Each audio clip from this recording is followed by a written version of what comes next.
사람이 생각하지 못한 중병에 걸리게 되면 대개 3단계의 적응 과정을 거친다고 합니다.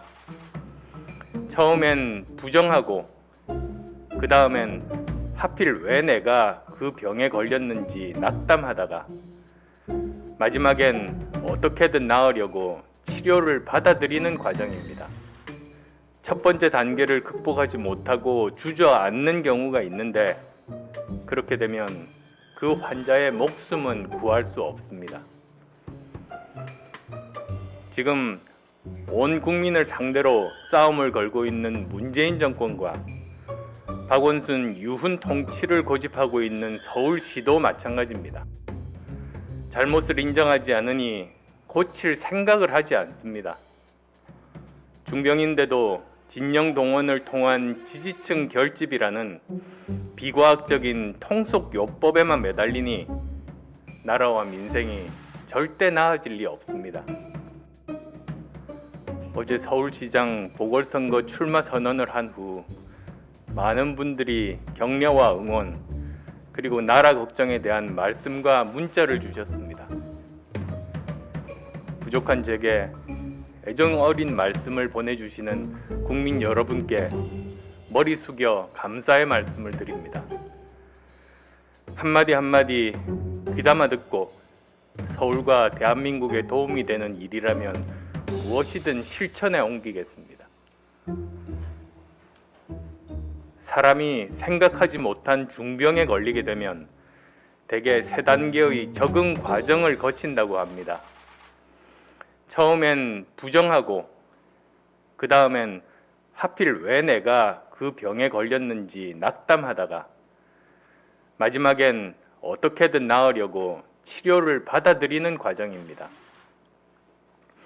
그러나 모든 사람들이 이 3단계를 거치는 것은 아닙니다. 첫 번째 단계를 극복하지 못하고 주저앉는 경우가 있는데, 그렇게 되면 그 환자의 목숨은 구할 수 없습니다. 지금 온 국민을 상대로 싸움을 걸고 있는 문재인 정권과 박원순 유훈 통치를 고집하고 있는 서울시도 마찬가지입니다. 그들은 여전히 자신들은 잘못이 없다, 우리가 여전히 옳다며 현실을 전면 부정하고 있습니다. 잘못을 인정하지 않으니 고칠 생각을 하지 않습니다. 중병인데도 진영 동원을 통한 지지층 결집이라는 비과학적인 통속요법에만 매달리니 나라와 민생이 절대 나아질 리 없습니다. 제가 서울시장 선거에 나서겠다고 말씀드린 가장 큰 이유는 서울을 바꿔야 대한민국을 바꿀 수 있기 때문입니다. 서울의 문제가 대한민국의 문제고 전임 시장의 문제는 문재인 정권의 문제와 쌍둥이입니다. 따라서 서울의 해법은 대한민국의 해법이 될 수 있습니다. 해법의 시작은 무엇이 잘못되었는가를 명확하게 인식하는 데서 출발합니다. 무엇보다 민주당의 전임 시장은 정직하지 못했습니다. 페미니즘 정치인을 자부하고 서울시에 젠더 특보까지 만들었지만 정작 본인은 말과 행동이 달랐습니다. 권력으로 딸 나이인 여성의 인권을 짓밟고도 부끄러운 줄 몰랐습니다. 옥탑방 서민 코스프레는 할 줄 알아도 전기요금 낼 돈도 없어 선풍기조차 마음대로 못 트는 저소득층 어르신들의 고통스러운 생활고는 제대로 해결하지 못했습니다. 처음부터 그런 말을 하지 않았다면 기대도 없었겠지만 자신의 말과 180도 다른 파렴치한 행동으로 천만 시민의 자존심을 짓밟고 배신한 것입니다. 이제 우리 사회에 뿌리 깊게 박혀있는 낡은 정치 바꿔야 합니다. 먼저 선출된 공직자들은 스스로의 절제와 강력한 민주적 통제가 필요합니다. 지금 이 정권에 널리 퍼져 있는 공직 부적격자들, 스스로 권력에 취해 자신을 절제하지 못하는 공직자들은 처음부터 공직의 길에 들어서서는 안 되는 사람들이었습니다.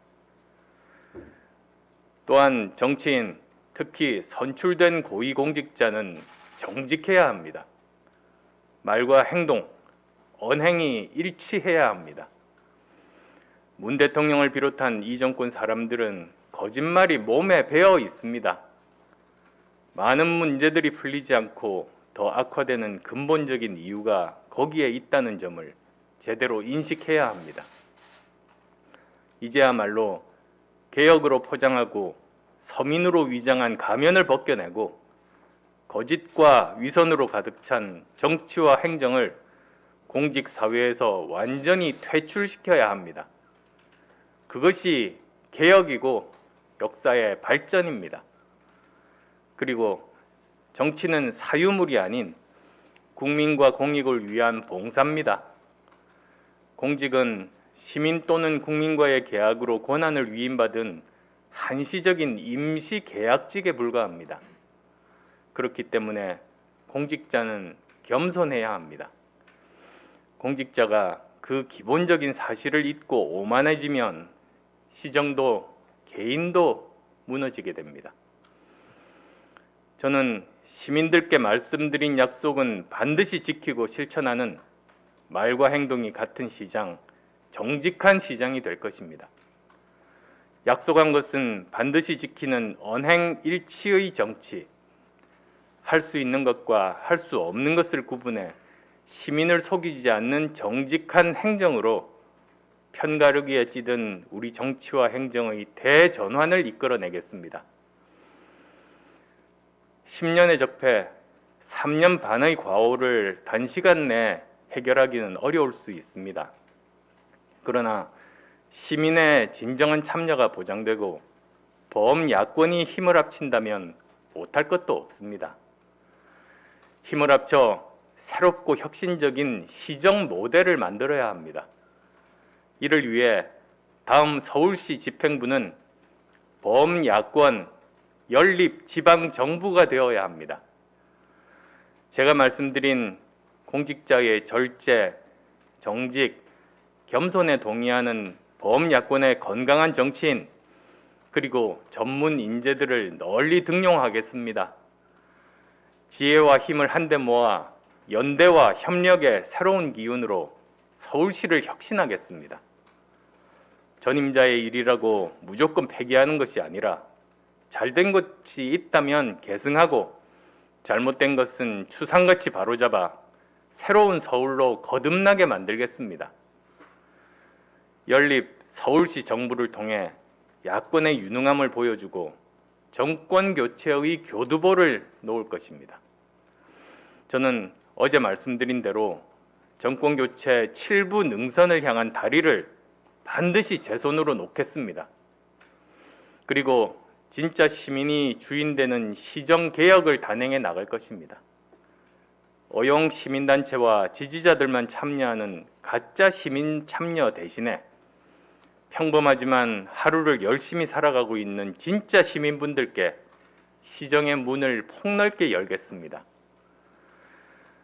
흔히 악마는 디테일에 있다고 합니다.